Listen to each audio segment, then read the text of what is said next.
नमस्ते। मैं सचिन जाधव सदगुरु गाड़गे महाराज कॉलेज कराड़ के हिंदी विभाग से आप सभी का स्वागत करता हूं। दोस्तों, भारत की आधी आबादी जिसके बलबूते पर आज खड़ी है, जिसके कारण वह अपनी उन्नति की राह पर आगे बढ़ रही है, जिसने उसे चलना सीखा, जिसने उसे आगे बढ़ना सीखा, ऐसी एक स्त्री जो सभी स्त्रियों की, जो आधी आबादी की प्रगति का पहला साधन बनी, उस स्त्री के बारे में आज हम चर्चा करेंगे। वह स्त्री है सावित्री ज्योति फुले। आज हम कवयित्री रजनी तिलक द्वारा लिखी गई एक कविता, जिसका शिवाजी विश्वविद्यालय कोल्हापुर के पाठ्यक्रम के अंतर्गत बीए भाग 1 के लिए समावेश किया गया है, स्त्री मुक्ति की मशाल हो। कवयित्री क्रांति ज्योति सावित्रीबाई फुले को संबोधित करते हुए कह रही है कि स्त्री मुक्ति की मशाल हो। दोस्तों, आप जानते हैं मशाल एक ऐसा चिन्ह है जो क्रांति का द्योतक माना जाता है। बहुत सारे राजनीतिक पार्टियों ने भी इसे अपने पोस्टर पे, बैनर पे स्थान दिया, क्योंकि वह ये दर्शाना चाहते हैं कि हम इस देश में क्रांति लाना चाहते हैं। जिसने स्त्रियों की दुनिया में क्रांति लाई, जिसने स्त्रियों के जीवन में आमूल चूल बदल लाई, ऐसी स्त्री थी क्रांति ज्योति सावित्रीबाई फुले। आप जानते हैं कि सावित्रीबाई फुले महात्मा ज्योतिराव फुले की अर्धांगिनी पत्नी है और अपने पति की राह पर ही वह आगे बढ़ती हुई, उसी के काम को अंजाम देती हुई, समाज उपयोगी बनाती हुई वह आगे बढ़ती है। ये पहली सुशिक्षित नारी है, ये पहली स्त्री है जो शिक्षिका के रूप में काम कर रही है। और इसीलिए आज भी हम ऐसा मानते हैं कि अगर सच्चे अर्थों में देखा जाए तो सावित्रीबाई फुले की जन्म तिथि को हम शिक्षिका दिवस के रूप में क्यों न मनाएं। तो ये भी एक विचारधारा आगे बढ़ रही है। इस कविता में रजनी तिलक सावित्रीबाई फुले के कामों को गिनाते हुए उसे मशाल का दर्जा दे रही है। मशाल जो प्रकाश फैलाता है, जिसमें एक आग होती है जिसको बुझाने की क्षमता किसी में नहीं होती। दिए को बुझाया जा सकता है, बाती को बुझाया जा सकता है, क्योंकि उनका अस्तित्व बड़ा छोटा होता है, लेकिन जब वह अपने अस्तित्व को विशाल बनाती है तो वह मशाल का रूप धारण करती है। और आप जानते हैं दोस्तों कि मशाल को उल्टा भी पकड़ लीजिए, उसकी लौ हमेशा ऊपर ही रहती है। तो रजनी तिलक ने अपनी कविता के जरिए उसे सैल्यूट किया है। तो देखेंगे हम इस कविता में कवयित्री क्या कहना चाहती है। ये जो कविता है स्त्री मुक्ति की मशाल हो, ये उनका पदचाप नामक काव्य संग्रह है, उसमें संकलित है। क्रांति ज्योति सावित्रीबाई फुले, तुम पूजनीय अनुकरणीय, तुम्हारे अदम्य साहस से घबराया हर युग का मनु। क्रांति ज्योति सावित्रीबाई फुले, तुम पूजनीय। हम पूछते हैं किसे? जिसमें योग्यता, जो पूजने योग्य हो, जिसमें ऐसे गुण हो कि लगे हमें भी कि काश इसमें से कुछ भी थोड़ा बहुत क्यों न हो हम में उतर जाए, ऐसे ही व्यक्ति को हम पूजते हैं। ईश्वर को हम इसीलिए पूजते हैं कि इस ईश्वर में जो महानता है, ईश्वर में जो सहनशीलता है, ईश्वर में जो दिव्यता है, वह हम में उतर जाए और हम कुछ अंश में ही सही उस दिव्यता को हासिल कर सके। तुम पूजनीय अनुकरणीय, तुम्हारे अदम्य साहस से घबराया हर युग का मनु। आप जानते हैं कि डॉक्टर बाबा साहब आंबेडकर ने मनुस्मृति का दहन किया था। मनुस्मृति एक ऐसा ग्रंथ है जो वर्ण व्यवस्था को कायम रखता है, जो इंसानों में बंटवारा कर देता है, जो किसी को शूद्र और किसी को श्रेष्ठ बना देता है, और यह सब जन्म के आधार पर वह करता है। तो जन्म के आधार पर किसी को श्रेष्ठ मान लेना और जन्म के आधार पर किसी को शूद्र मान लेना, ये जो विभाजन की अवैज्ञानिक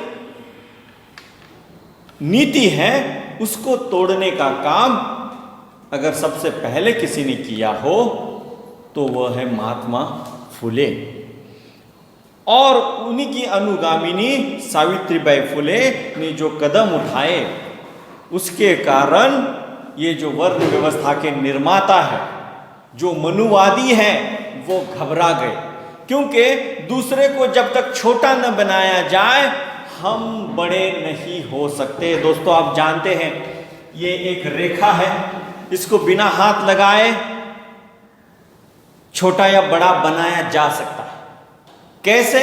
अगर इसको हमें छोटा बनाना है तो इसके बगल में आपको बड़ी रेखा खींचनी होगी, और अगर इसको बड़ा बनाना है तो इसके बगल में आपको छोटी रेखा खींचनी होगी। बगैर हाथ लगाए, बगैर अपनों में कोई उन्नति किए, मनुवादी व्यवस्था किसी को छोटा और बड़ा ऐसे बनाती थी। और इसीलिए सावित्रीबाई ज्योति ने, महात्मा फुले जी ने जिन व्यवस्था का निर्माण करने की कोशिश की, उसके कारण ये हुआ कि अब ऐसा नहीं होगा। मतलब जन्म के आधार पर अब कोई बड़ा नहीं होगा, जन्म के आधार पर अब कोई छोटा नहीं होगा। तो जन्म के आधार पर जो बड़े बन बैठे थे वो घबरा गए। इसीलिए कवियत्री कहती है, घबराया हर युग का मनु। हर युग में अपमानित किया, बंदी सा जीवन देने वाले तुमसे डर गए। अगर बिना कुछ किए मुझे बड़प्पन मिल रहा है, अगर बिना कुछ किए मुझे सम्मान मिल रहा है, अगर बिना कुछ किए मेरी रोजी रोटी चल रही है, तो ऐसी व्यवस्था को मैं कतई हाथ नहीं लगाने दूंगा। जो मुझसे मेरा सम्मान छीने, जो मुझसे मेरी रोजी रोटी छीने, जो मेरे बड़प्पन के भाव को तहस नहस कर दे, ऐसी व्यवस्था को बनाए रखने में ही मेरी रुचि होगी। यही बात है कि मनुवादियों ने मनु व्यवस्था को बनाए रखने के पीछे यही मानसिकता है। वह इस व्यवस्था को बरकरार रखना चाहते हैं ताकि उनका सम्मान बना रहे। और जब यह व्यवस्था टूटने के कगार पर आ गई, उसको तोड़ने वाले पैदा हुए, महात्मा ज्योतिबा फुले और सावित्रीबाई के रूप में, तो वे घबरा गए। कौन घबरा गए? मनुवादी घबरा गए। उछाली तुम पर कीचड़, और व्यक्ति जब डर जाता है, अपने अस्तित्व पर संकट दिखाई देता है, तो बौखला उठता है। उस व्यवस्था को बनाए रखने की हर दम कोशिश करेगा। और इसीलिए मनुवादियों ने किया क्या? उछाली तुम पर कीचड़, शिक्षा छीनी, भोग्या समझा। हमारी भारतीय संस्कृति को हम कितना भी श्रेष्ठ माने, लेकिन उसका एक ये भी पहलू है कि उसने स्त्री को स्त्री नहीं समझा। उसने स्त्री को या तो देवी बना दिया या दासी बना दिया। देवी बनाने के पीछे भी ये वही षड्यंत्र है जो दासी बनाने के पीछे है। उसको भोग्या समझा। सावित्रीबाई फुले के कारण आज ये कवियत्री का जो पाठ है, ये कविता है, आज हम और आप उस पर चर्चा कर रहे हैं। मेरे सामने बैठी हुई आदि आबादी उस महान सावित्रीबाई ज्योति फुले के कारण ही मेरे सम्मुख उपस्थित है। और इसीलिए कवियत्री ये कहती है, उछाली तुम पर कीचड़। मनुवादियों ने क्या किया? तुम पर कीचड़ उछाला। अब ये प्रतीकात्मक भी है और प्रत्यक्ष भी है। प्रत्यक्ष रूप में भी उन पर कीचड़ उछाला, क्योंकि उन्होंने स्त्रियों के लिए जब स्कूल खोले, जो कि मनुवादी व्यवस्था में उसे बिल्कुल भी स्थान नहीं था। स्त्री और शूद्र एक समान माने जाते थे और उन्हें शिक्षा का अधिकार नहीं था। सावित्रीबाई फुले के कारण उन्हें शिक्षा का अधिकार प्राप्त हुआ। महात्मा फुले जी ने पुणे में, जो कि सनातन संस्कृतियों वाला शहर है, ऐसे शहर में पुरोगामी विचारधारा को आगे बढ़ाते हुए स्त्रियों के लिए स्कूल खोला। और जब भी सावित्रीबाई फुले एक अध्यापिका के रूप में, एक शिक्षिका के रूप में, एक टीचर के रूप में स्कूल में पढ़ाने जाती, तो ये काम धर्म विरोधी है, ऐसी समाज में अफवाह फैलाकर लोगों को उकसाया जाता कि वो सावित्रीबाई फुले पर कीचड़ उछाले। ये सत्य घटना है। और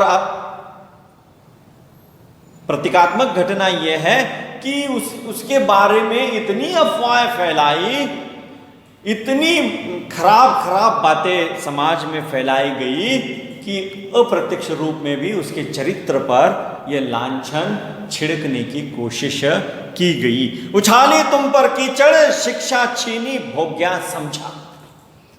तुझे ही अधिकार नहीं है कि तू पढ़े, और तू खुद तो पढ़ ही गई है, अब दूसरों को पढ़ा रही है। यह तेरा अधिकार नहीं है, क्योंकि पढ़ने और पढ़ाने का अधिकार सिर्फ ब्राह्मणों को है, इसके अतिरिक्त और किसी को नहीं। ये मनुवादी व्यवस्था मानती है। बिछाए राहों में लाक्षणों के कांटों, वो अपने मार्ग पर आगे न बढ़ पाए, और इसीलिए तरह तरह के संकट निर्माण किए गए। जैसे सड़क से वो गुजरती थी तो गोबर फेंक कर मार दिया जाता, ताकि उसके कपड़े गंदे हो जाएं, मैले हो जाएं, वो आगे न बढ़ पाए। भद्दी भद्दी बातें कही जाती थी ताकि उसका मनोबल टूट जाए। लेकिन मनोबल इतनी आसानी से टूटने के लिए ये कोई आम औरत नहीं है, ये क्रांति ज्योति सावित्रीबाई फुले थी। तुम डरो नहीं, बढ़ती रही आगे, तुम्हारे व्यक्तित्व के सामने हुए सब बौने। और जिसकी चर्चा हमने की थी कि इसके सब पास एक बड़ी रेखा खींच दी गई और इसको छोटा बनाने की कोशिश की, लेकिन सावित्रीबाई फुले का व्यक्तित्व इतना महान था कि चाह कर भी वह एक बड़ी रेखा का निर्माण नहीं कर पाए, अपने आप को श्रेष्ठ सिद्ध नहीं कर पाए। और सावित्रीबाई ज्योति फुले के सामने सारे दुनिया के मनु छोटे दिखने लगे, क्योंकि उनका बड़प्पन बाकी लोगों के अज्ञान पर टिका था।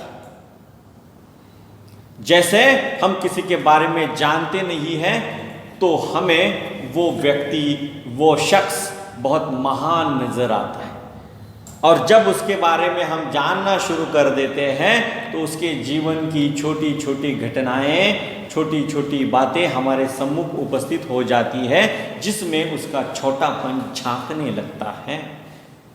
और अगर किसी को करीबी से जानने के पश्चात उसका बड़प्पन नजर आ जाए तो वाकई में वह व्यक्ति बड़ा होता है। सावित्रीबाई फुले के संदर्भ में यह बात लागू होती है कि लोगों ने जितने करीबी से उसे जाना, उसका व्यक्तित्व उतना ही विशाल विशाल विशाल नजर आता गया, और मनुवादियों को जितना करीबी से जानने की कोशिश की गई, उनके व्यक्तित्व का बौनापन उतना ही छोटा छोटा छोटा होता नजर आता है। इसीलिए कवियत्री कहती है, तुम्हारे व्यक्तित्व के सामने हुए सब बौने। बौना मतलब नाटा, छोटा। सावित्रीबाई फुले, तुम्हारा जीवन एक कसौटी। आप जानते हैं कसौटी? कसौटी एक पत्थर है जिस पर सोना घिसा जाता है और वह कितना खरा है, कितना शुद्ध है, यह देखा जाता है। अब कवियत्री सावित्रीबाई को संबोधित करते हुए यह कह रही है कि तुम्हारा जीवन एक कसौटी। अब तुम खरा सोना हो या नहीं हो, यह बहुत छोटी बात हो। अब तुम्हारा जीवन एक कसौटी बन गया है जिस पर हम अपने जीवन का सोना कसकर देखेंगे कि इसमें कितना खरापन है और कितना खोटापन है। मतलब जब हम अपने जीवन की तुलना, अपने जीवन की समता तुमसे करेंगे तो हम में कितनी शुद्धता है, कितनी प्यूरिटी है, कितना सोना है, ये हम समझ पाएंगे। तुम्हारा जीवन एक कसौटी, तुम्ही पहली शिक्षिका बनी स्त्री मुक्ति की लौ। तुम स्त्री मुक्ति की लौ बनी। और लौ की बात आप जानते हैं दोस्तों कि एक लौ दूसरे लौ के पास जब जाती है, दूसरे बाती के पास जाती है तो उस बाती को भी लौ में परिवर्तित कर देती है। ये ताकत है उस लौ की। और इसी प्रकार हम देखते हैं कि सावित्रीबाई फुले सिर्फ अकेली शिक्षित नारी नहीं बनी, उसने अन्य स्त्रियों को भी पढ़ाया, शिक्षित बनाया और इतना काबिल बनाया कि वह दूसरों को भी सिखा सके। और जब दूसरों को सिखाया जाने लगा तो इस कदर उनकी तादाद बढ़ती गई और आज हम पाते हैं कि कक्षा में पुरुषों की संख्या कम है और स्त्रियों की संख्या ज़्यादा है। तो उनमें काबिलियत पहले से ही ज़्यादा थी। वो तो और बात है कि हमने उनकी काबिलियत को स्वीकारा नहीं था या उन्हें आगे बढ़ने का मौका नहीं दिया था। आज जब उन्हें मौका मिल रहा है तो उसका सारा श्रेय जाता है क्रांति ज्योति सावित्रीबाई फुले को।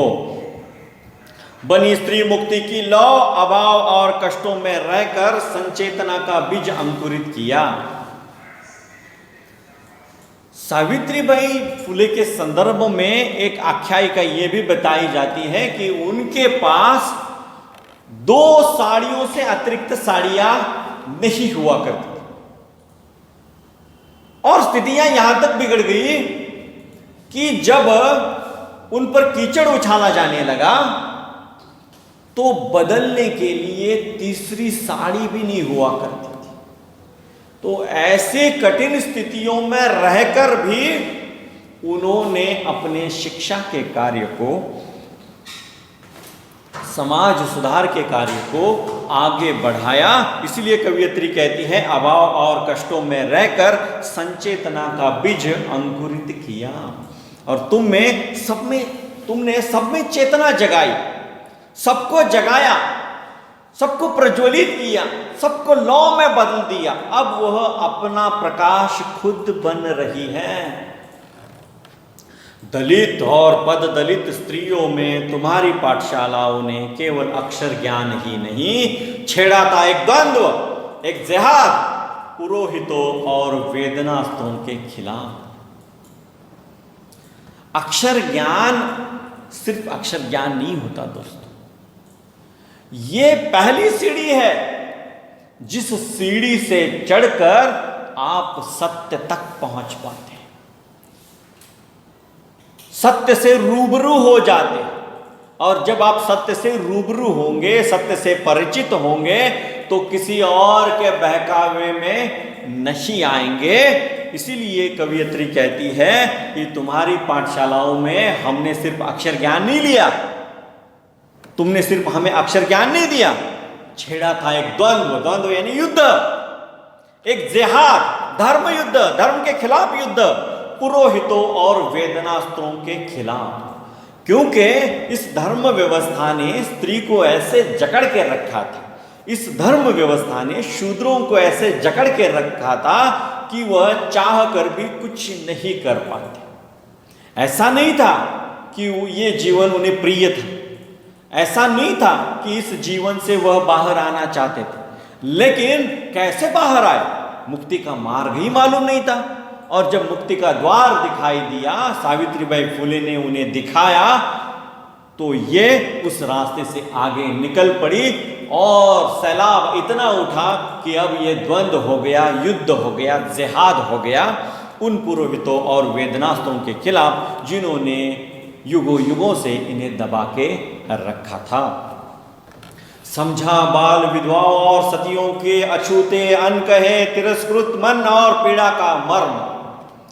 ऐसा नहीं है कि सावित्रीबाई फुले ने सिर्फ लोगों को पढ़ाया, पढ़ना सिखाया, अक्षर ज्ञान दिया, इसके साथ साथ उन्होंने सामाजिक स्तर पर अन्य भी बहुत सारे ऐसे काम किए जो आज की तारीख में हम लांछनास्पद मानते हैं।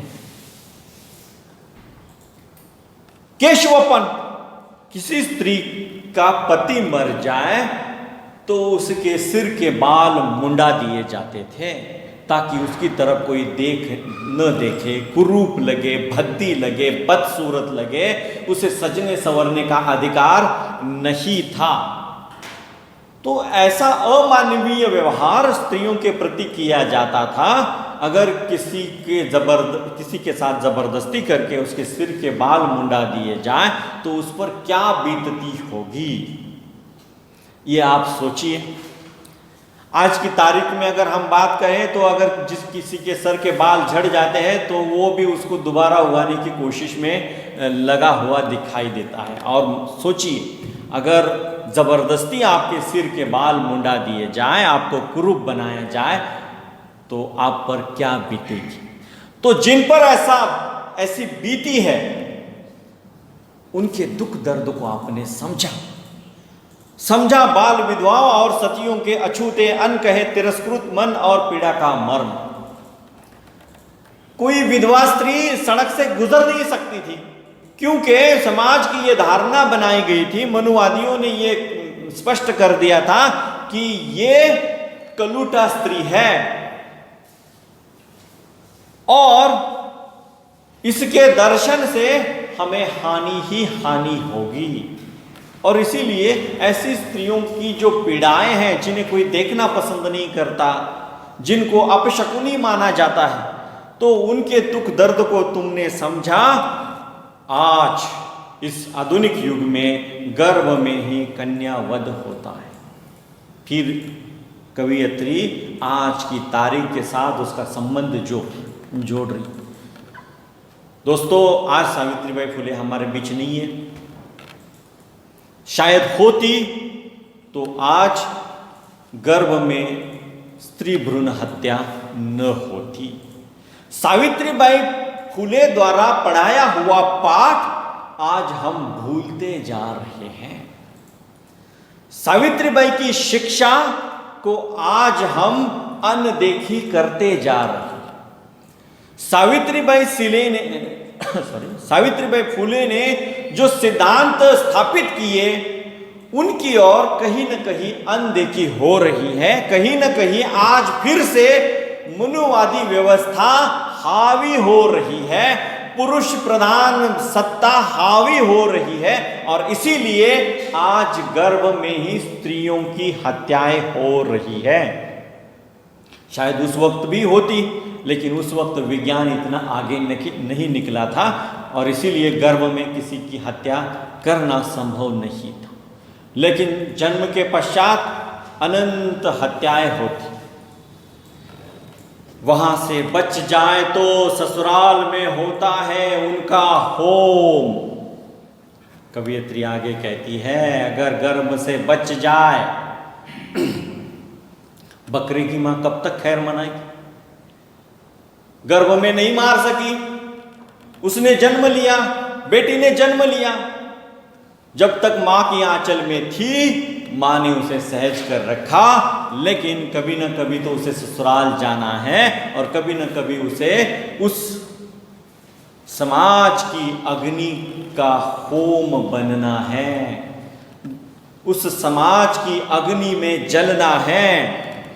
दहेज की आग में नारी इस युग की त्रासदी पतित संस्कृति की सुष्मिता सेन और ऐश्वर्या राय पूंजीवादी मकड़ जाल का खिलौना है। कवयित्री रजनी तिलक सावित्रीबाई फुले के सिद्धांतों को आज की तारीख में स्पष्ट करने की कोशिश कर। उस समय स्त्री को शूद्र माना था, इसीलिए शिक्षा का अधिकार नहीं था। आज हम स्त्री को शूद्र नहीं मान रहे, उससे कई ज्यादा आज हम स्त्री को भोग्या मान रहे हैं। और इसीलिए कवयित्री ये कह रही है, इस पतित संस्कृति की सुष्मिता सेन और ऐश्वर्या राय पूंजीवादी मकड़ जाल का खिलौना। आज व्यवस्था मनुवादी से थोड़ी सी बाहर निकलकर पूंजीवादी हो गई है। मनुवादी ने धर्म के आधार पर स्त्रियों का शोषण किया और पूंजीवादियों ने पूंजी के आधार पर स्त्रियों का शोषण किया। पहले उसके अधिकार छीने जाते थे, आज उसे भोग्या समझा जाता है। पैसे के बल पर उससे जो चाहे वो करवा लिया जाता है। और इसीलिए कवयित्री कहती है, सुष्मिता सेन और ऐश्वर्या राय पूंजीवादी मकड़ जाल का खिलौना है। विज्ञापन बनाने वाले स्त्रियों को इसीलिए तो अपने विज्ञापनों में स्थान देते हैं, चाहे उस प्रोडक्ट का, उस वस्तु का स्त्री के साथ संबंध हो या न हो। ऐसे कई सारे विज्ञापन आपको दिखाई देंगे जिसमें स्त्रियों का कोई संबंध नहीं है, फिर भी उन विज्ञापनों में स्त्री होती ही होती है, क्योंकि जब तक स्त्री को दिखाया न जाए हमारे मन में चाह निर्माण नहीं की जा सकती, हमारे मन में कामना निर्माण नहीं की जा सकती। तो जाहिर है पूंजीवादी व्यवस्था आज भी कामना के रूप में स्त्रियों को ही पेश कर रहे हैं। तो इसीलिए कवयित्री ये कह रही है कि पूंजीवादी मकड़ जाल का खिलौना बन गई है। सावित्रीबाई फुले तुम इतिहास से हटा दी।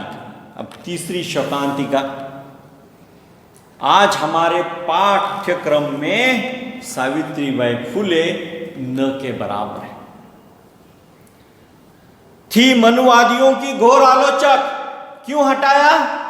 क्योंकि तुम मनुवादी व्यवस्था की आलोचक थी और जिसके खिलाफ तुम बोल रही हो वही आज इस व्यवस्था में चरम स्थान पर बैठे हुए हैं। और वे ये नहीं चाहते कि कोई ऐसा शख्स उठ खड़ा हो जाए जो हमारे खिलाफ आंदोलन छेड़े, हमारे खिलाफ आवाज उठाए, हमारी व्यवस्था को छोटा बनाए और एक नई व्यवस्था का निर्माण करे।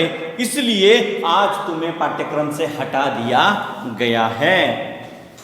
तुम थी पहली पद दलित स्त्री। सावित्रीबाई फुले तुम पहली पद दलित स्त्री। ऐसा नहीं है कि दलित स्त्रियों की कमी थी, लेकिन जिस प्रकार मशाल को उल्टा पकड़ने के पश्चात भी उसकी लौ हमेशा ऊपर रहती है, सावित्रीबाई फुले तुम अपने जीवन में जितने भी अपमानों से गुजरी हो उन स्थितियों में हमने यही पाया कि तुम्हारी ज्योति हमेशा ऊपर की ओर उठी है। इसलिए कवयित्री कहती है तुम थी पहली पद दलित स्त्री जिसने ऊंची आवाज में ब्राह्मणी समाज को दुत्कारा था।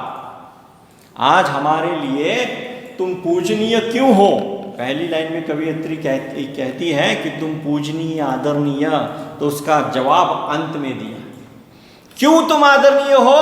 क्योंकि तुम पद दलित स्त्री होने के बावजूद पहले ऐसी स्त्री हो जिसने ऊंची आवाज में ब्राह्मणी समाज को धुतकारा, सही को सही और गलत को गलत कहने की ताकत तुम में थी। और इसीलिए तुमने ब्राह्मणीवादियों के सारे झूठे नकाब, सारा फरेब समाज के सामने रख दिया और उन्हें धुतकारा भी।